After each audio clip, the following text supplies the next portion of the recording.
My own son attempted to take my life with a gift of poisoned chocolates, and I was spared only because I inadvertently made my daughter-in-law and grandchildren the objects of my generosity.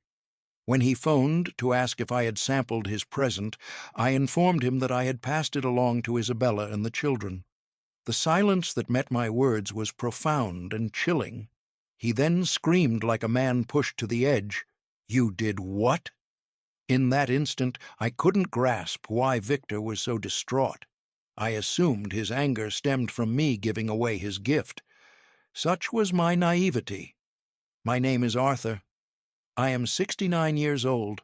For 4 decades, I dedicated my entire being to my son, Victor.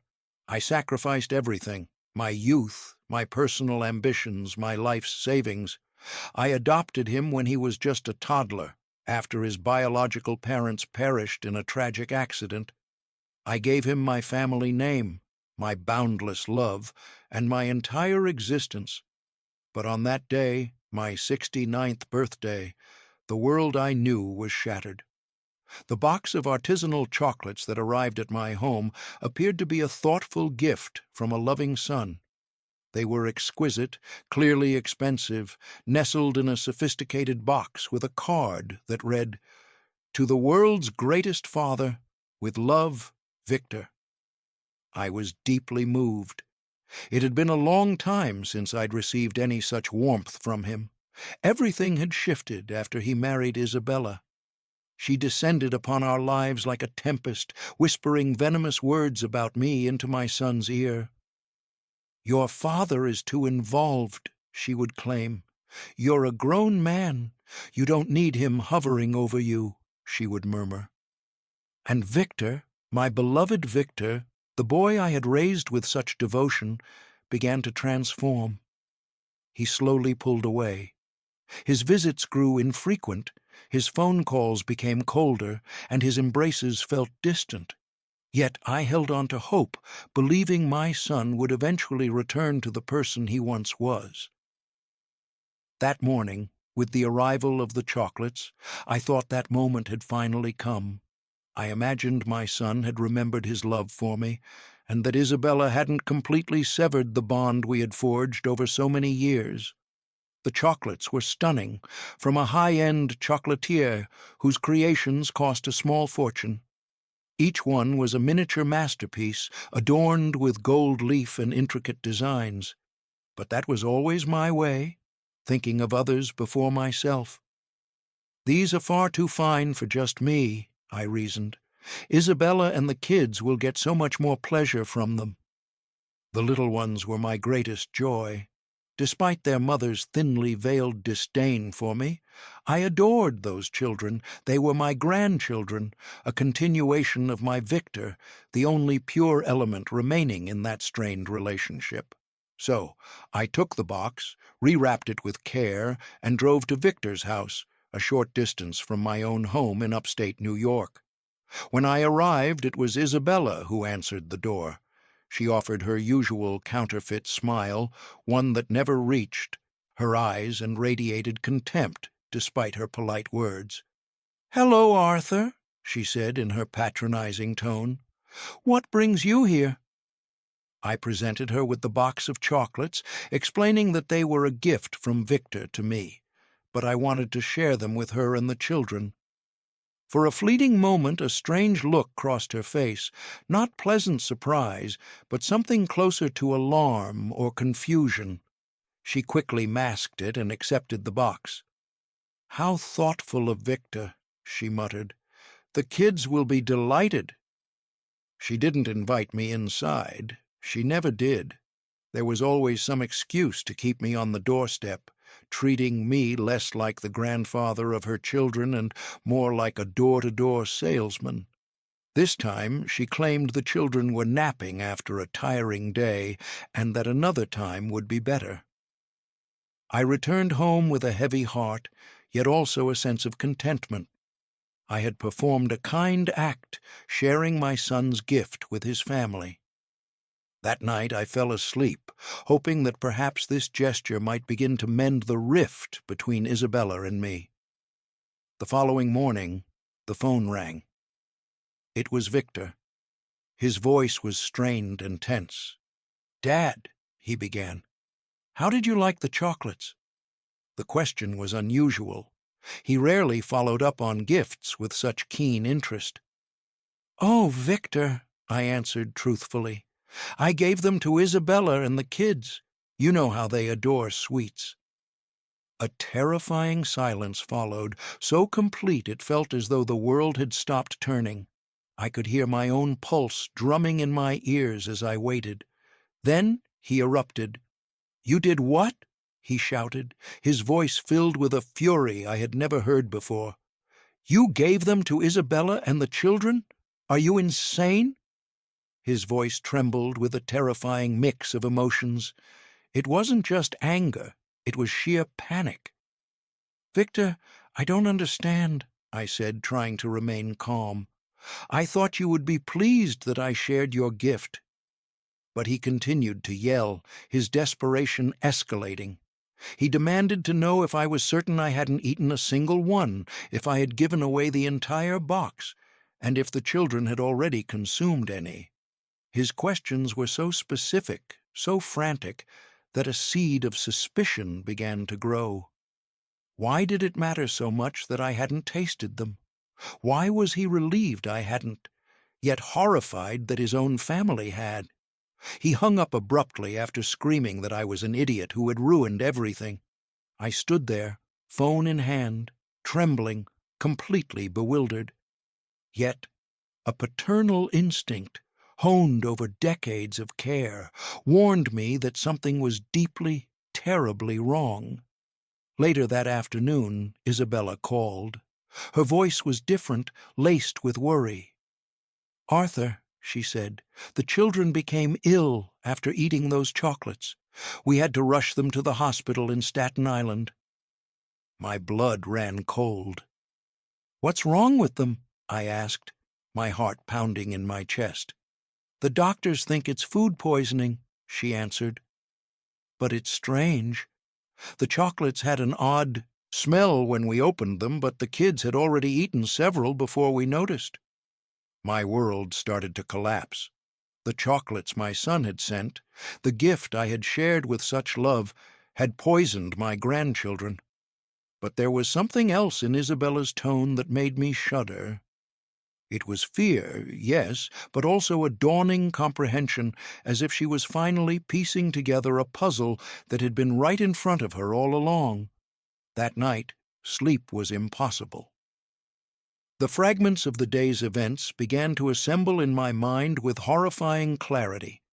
Victor's reaction to me giving away the chocolates, his desperation upon learning I hadn't eaten any, his relief mixed with panic, his pointed questions about whether I had tried even a small piece. Then, like a bolt of lightning, the brutal truth struck me. My son, my own son, whom I had raised and loved without condition, had tried to poison me. The days that followed were a living nightmare. The children recovered, thankfully, but the poison had done its damage. Isabella confessed that the doctors had found traces of arsenic in their systems. Arsenic, a word I had only ever encountered in crime dramas, now a part of my grim reality. My daughter-in-law, for the first time in years, spoke to me without her mask of contempt. Her voice shook as she said, "Arthur, I don't think those chocolates were meant for sharing. I think they were meant specifically for you." Her words confirmed what my heart already suspected, but my mind had refused to accept. Victor had disappeared. He wasn't answering his phone or responding to messages. When Isabella went to his accounting firm in Manhattan to find him, she was told he had taken an emergency leave of absence. He had fled like a coward, leaving his wife and children to deal with the fallout of his monstrous plan. But I knew my son. I knew where he would run when he felt cornered. He would go to the one place he always sought refuge, the home of his Aunt Helen, my younger sister. She had always coddled Victor, justifying his mistakes and shielding him from consequences. I drove to Helen's house, my hands trembling on the steering wheel. 40 years of unconditional love, of sacrifice, of giving him everything I had. And this was my reward, a son who wanted me dead. When I knocked, Helen opened the door with a guilty expression. "Arthur," she stammered, "I wasn't expecting you." But I had already spotted Victor's car parked down the street. "I know he's here," I said, my voice so harsh I barely recognized it as my own. Victor emerged from behind her, looking like a specter. His face was gaunt, his eyes hollow, but what struck me most was his expression. There was no remorse, no guilt. There was only resentment, as if I were the one to blame. "Why?" was the only word I could manage. "Why did you want to kill me?" My voice cracked on the final words. His response shattered my soul. "Because you're a burden," he said with a coldness that froze my blood. "You've always been a burden. I need your inheritance, and you just won't die." My inheritance? Of course it was about money. The money I had scrimped and saved for decades, working day and night. The money I had set aside by living modestly to ensure he would have a secure future. The money I intended to leave him when I passed away naturally in old age. "I didn't even know you had that much," he continued, his voice dripping with venom, "until I saw your bank statements when you were sick last year. $200,000, Dad, a sum I need now, not when you're 90. $200,000 earned with my own blood, sweat, and tears. $200,000 that represented 40 years of hard work, deprivation, and sleepless nights working double shifts to provide him with the best. Besides," he added, as if it were the most reasonable thing in the world, "you're old. What else are you going to do with your life? Why does a man your age need that much money?" His words were like daggers to my heart. Helen tried to intervene. "Victor, don't speak like that," she murmured, but he silenced her with a glare. "Aunt Helen, you know I'm right. He's lived his life. I have a family to support, a future to build." "A future built on my corpse," I retorted, a bitterness I didn't know I possessed rising within me. "A future purchased with my death." He looked at me with disdain, as if I were the one who was unhinged. "Don't be so dramatic," he said. "It would have been quick. The chocolates had enough arsenic to make it look like a natural heart attack. No one would have suspected a thing. You would have passed away peacefully in your sleep, and I would have inherited what was coming to me anyway." His words revealed the depth of his treachery. This hadn't been an impulsive act. It had been a cold, calculated plot. He had researched the poison, bought the most expensive chocolates to mask the taste, and measured the dose. He had planned my death with the same care I had once planned his birthday parties. "So what went wrong?" I asked. "Why did your perfect plan fail?" His face contorted in frustration. "Because you're too damn stupid to eat a gift from your own son," he spat. "Because you always have to be the martyr, the selfless, sainted father." The irony was suffocating. The very trait he derided, my instinct to give, had saved my life. "But the worst part," he raged on, "is that now Isabella knows everything. The children nearly died because of you, because of your damned compulsion to share what isn't yours." He was blaming me. After trying to murder me, he was blaming me for poisoning his own children. Isabella had appeared in the doorway during our exchange. Her face was pale, her eyes filled with tears. She had heard it all. "Victor," she said, her voice broken, "how could you? How could you endanger our children?" He turned to her with the same chilling detachment he had shown me. "Nothing was going to happen," he replied. "The poison was for him, not for you." "But you knew I always share everything with the children," Isabella cried out. "You knew there was a chance they would eat those chocolates." Victor shrugged as if discussing a trivial matter. "It was a calculated risk," he muttered. A calculated risk. The children I had helped raise, my grandchildren, had been nothing more than collateral damage in his plot to kill me. In that moment I understood that the son I had raised, the boy I had adopted and loved as my own, was long gone. The man before me was a dangerous stranger. "It's over," I told him with a calm that surprised even myself. "Everything between us is over." He let out a bitter, cruel laugh. "What are you going to do, Dad? Call the police? Report your own son? You'll never do it. You're too weak." For 40 years I had been too weak to say no, to set boundaries, to see the monster my unconditional love had helped create. But that day, something inside me shifted. "You're right," I told him. "I have been weak for far too long. But that ends today." I turned and walked toward the door. "Just wait and see what a weak man can do when he finally finds his strength." His shouts followed me out to the street, calling me an ungrateful old man who was abandoning him after everything he'd done for me. Trying to kill me was, in his twisted mind, something he had done for me. That night, alone in my house, I wept as I hadn't in decades.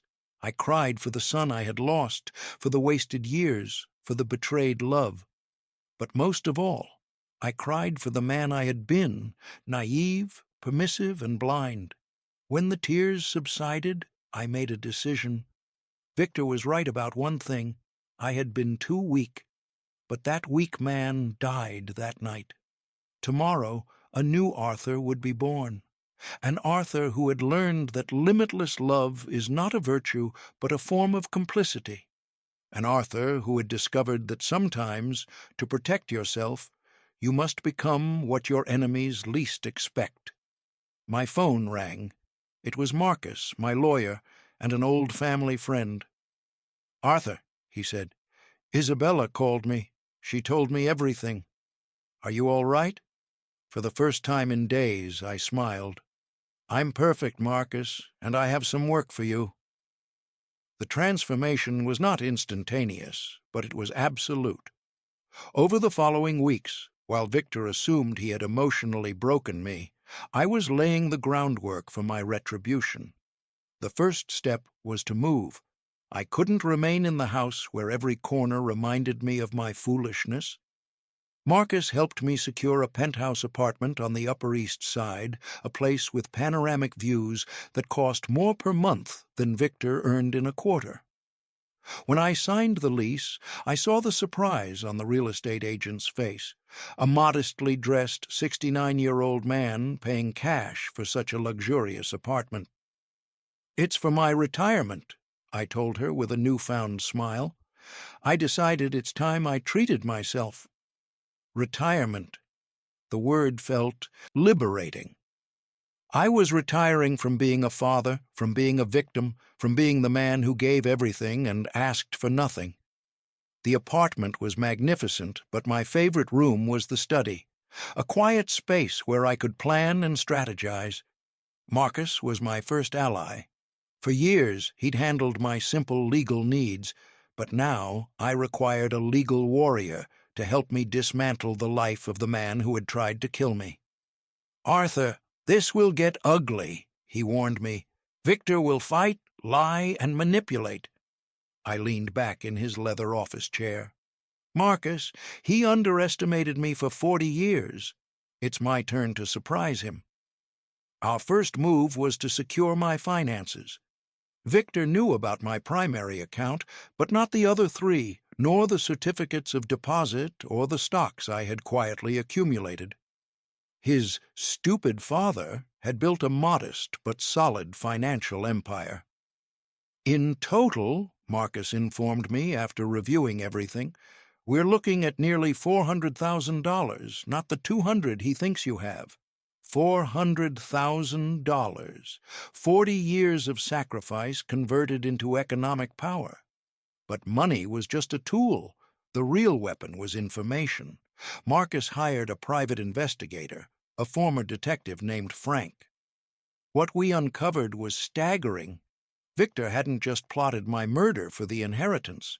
He was drowning in debt, gambling debts, debts to loan sharks. My death had become an urgent financial necessity for him. "Here's the proof," Frank said, handing me a folder. "Your son owes over $50,000 to very dangerous people."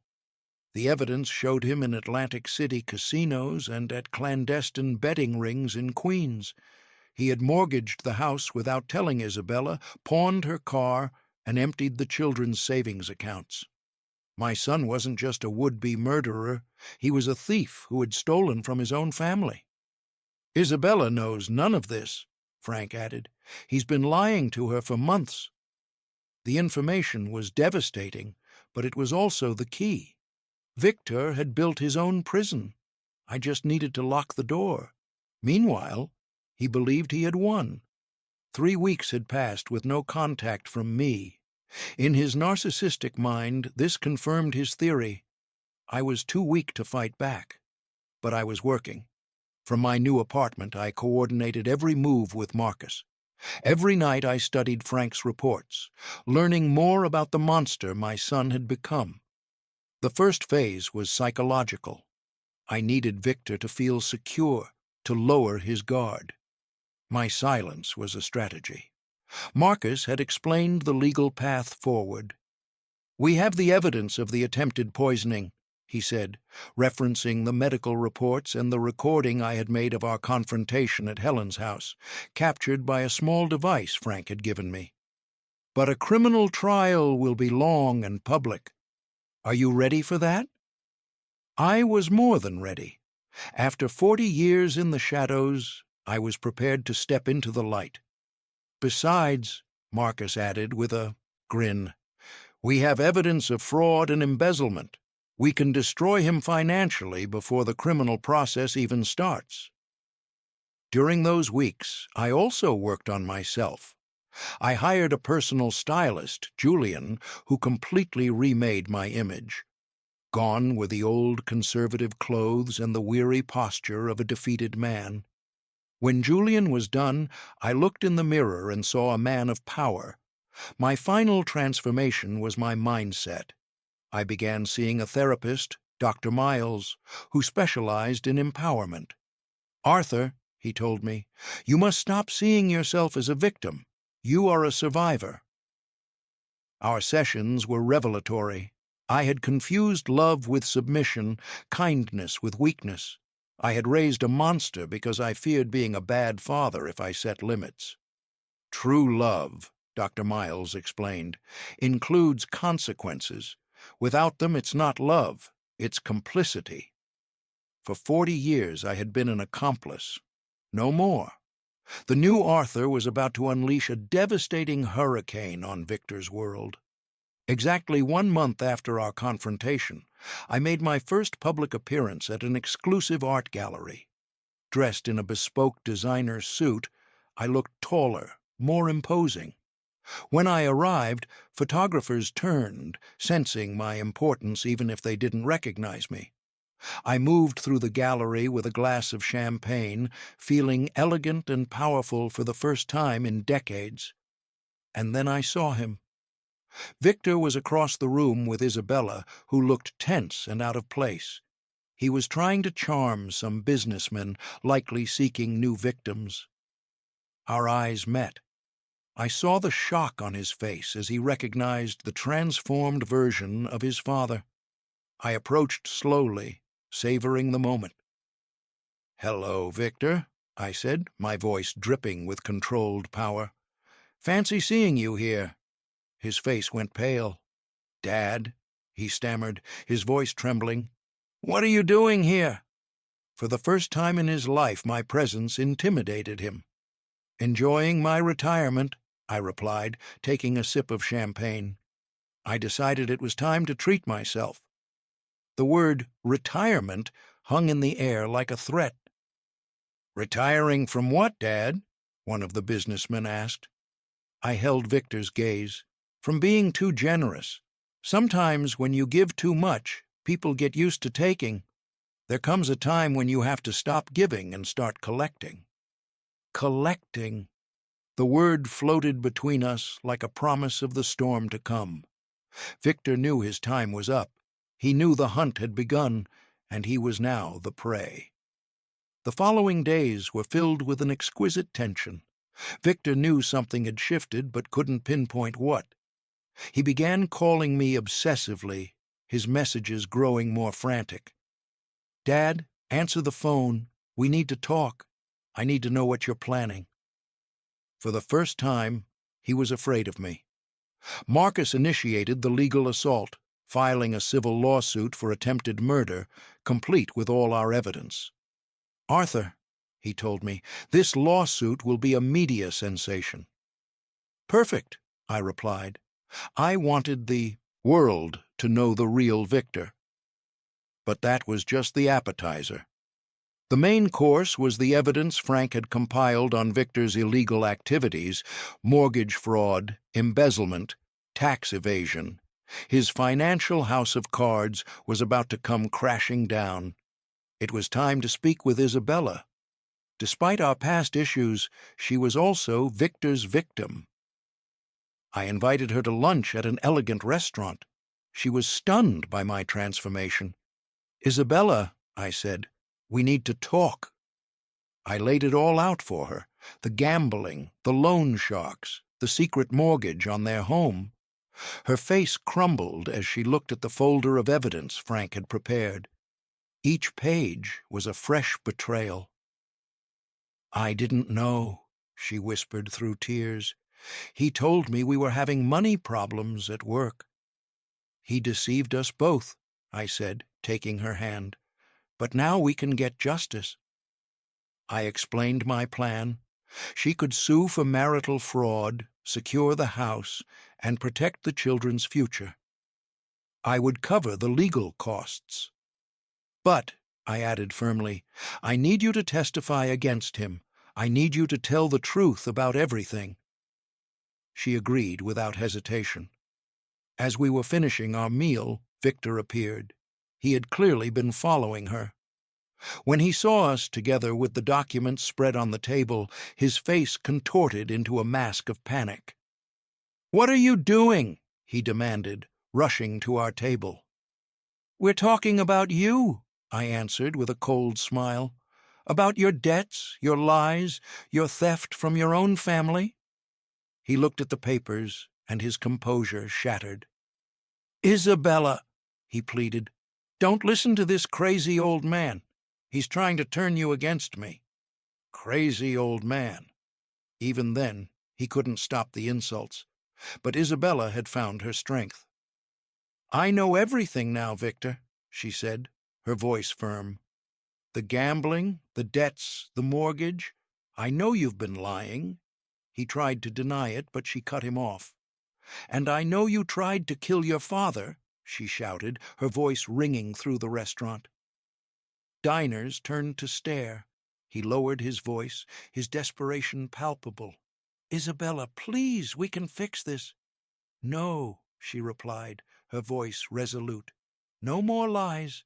I'm protecting our children, and that means getting them away from you." She stood, gathered her things, and walked out. "My lawyers will be in touch." Victor stood trembling with impotent rage. He turned on me. "This is your fault," he hissed. "You ruined my marriage. You destroyed my family." "I destroyed nothing," I replied calmly. "I simply exposed the truth. You destroyed your family when you decided to become a liar, a thief, and a murderer." I rose from the table. "And this is just the beginning." His threats followed me as I left. That night, Marcus called. "The lawsuit is filed. The media are calling. They want your side of the story." "Schedule the interviews," I said. "It's time for the world to know the truth." I gave my first interview to the city's top news program, Channel 5 News. Dressed impeccably, I calmly recounted the entire story: the chocolates, Victor's reaction, his confession. How does a father feel the journalist asked, when he discovers his son wants to kill him? He feels free, I answered, free from a 40-year illusion, free to stop protecting someone who never protected him. The interview went viral. Support poured in from strangers, but the most satisfying result was the public shaming of Victor. His name was now synonymous with filial betrayal. The scandal followed him everywhere. But public humiliation was just the start.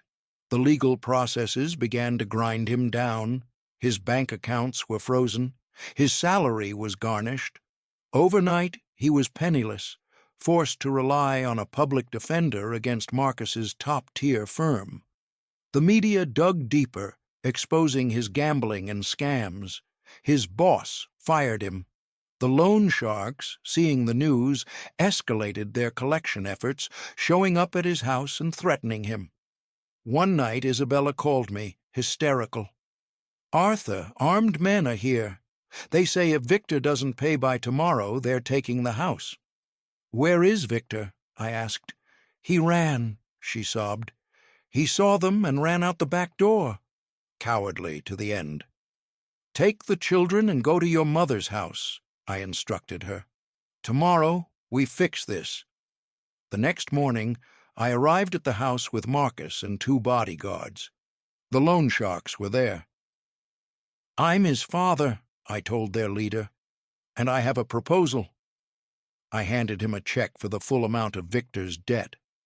"Take this, and forget he exists." The man was stunned, but accepted the deal. When they left, Isabella emerged, full of gratitude. "I'm not doing this for him," I explained. "I'm doing this for you and the children, and it's not a gift." I had her sign a property transfer, putting the house solely in her name, along with a loan agreement for the money I had just paid. The house was safe, the children were secure, and Victor had lost his last asset. That afternoon he finally called, his voice broken and desperate. "Dad, I need help. The loan sharks are going to kill me." "I already paid your debts," I told him coldly. I heard his sigh of relief. "Thank you, Dad. I knew you wouldn't abandon me." "I did it for Isabella and the children," I continued, "and you no longer have a house. It belongs to your wife now." There was a stunned silence. "You can't do that. It's my house." "Was your house," I corrected him. "You're on your own." I hung up. He tried to force his way into the house, but Isabella had changed the locks and called the police, who informed him of the restraining order she'd taken out. Homeless, jobless, and broke, Victor was a complete pariah. In a final act of desperation, he started a live stream from a grimy motel room, trying to paint me as a manipulative old man. "My father is crazy," he pleaded to his phone. "He's making this all up." But the internet is unforgiving. Viewers bombarded him with questions he couldn't answer. Why was there arsenic in the chocolates? Why did your children get poisoned? When someone asked why he didn't sue me for defamation if he was innocent, his silence was a deafening confession of guilt. The broadcast turned him into a national villain, a case study in pathological narcissism. He had managed to destroy his own reputation more completely than I ever could have. Justice was still pending in the courts, but in the court of public opinion, the verdict was in. The son who tried to kill me for money was now penniless. The man who had scorned my love now begged for it. And I, the victim who had been silent for 40 years, had finally found my voice. The months that followed were a period of total transformation. While Victor spiraled into misery, I thrived. The district attorney pursued the attempted murder charge with vigor, the evidence against him overwhelming. His public defender was already trying to negotiate a plea deal.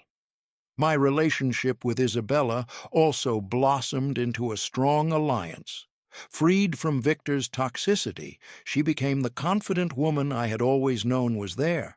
Seeing my grandchildren happy and safe was the ultimate reward. One day, my sister Helen came to apologize, consumed by guilt for her complicity. "Helen," I told her firmly but without cruelty, "for 40 years you chose to protect a monster instead of your brother. I can't simply forget that." I had learned to set boundaries. The criminal trial began 6 months after the incident. I testified with a calm that unnerved the courtroom. "How did you feel when you discovered your son's plan?" the prosecutor asked. "I felt liberated," I replied, looking directly at Victor. "Liberated from 40 years of manipulation." Victor, looking haggard and defeated, tried one last performance, claiming it was all a misunderstanding. But the audio recording of his confession sealed his fate. The jury took less than 2 hours. Guilty of attempted first-degree murder, guilty of endangering the lives of minors, guilty of aggravated fraud. The sentence was 12 years in prison with no chance of parole for at least 8.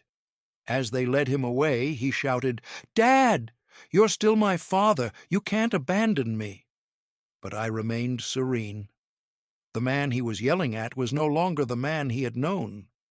The civil cases were quickly settled. Laura obtained a full divorce and sole custody of the children, with Victor's parental rights terminated. My life found a new purpose. I used my resources and my story to launch a foundation dedicated to helping older men who were victims of family abuse. On my 70th birthday, I hosted a celebration with the new family I had built: Isabella, the children, Marcus, and the other people who had helped me rebuild my life. As I blew out the candles, I made a silent wish that no one would have to wait until their 70s to find their strength.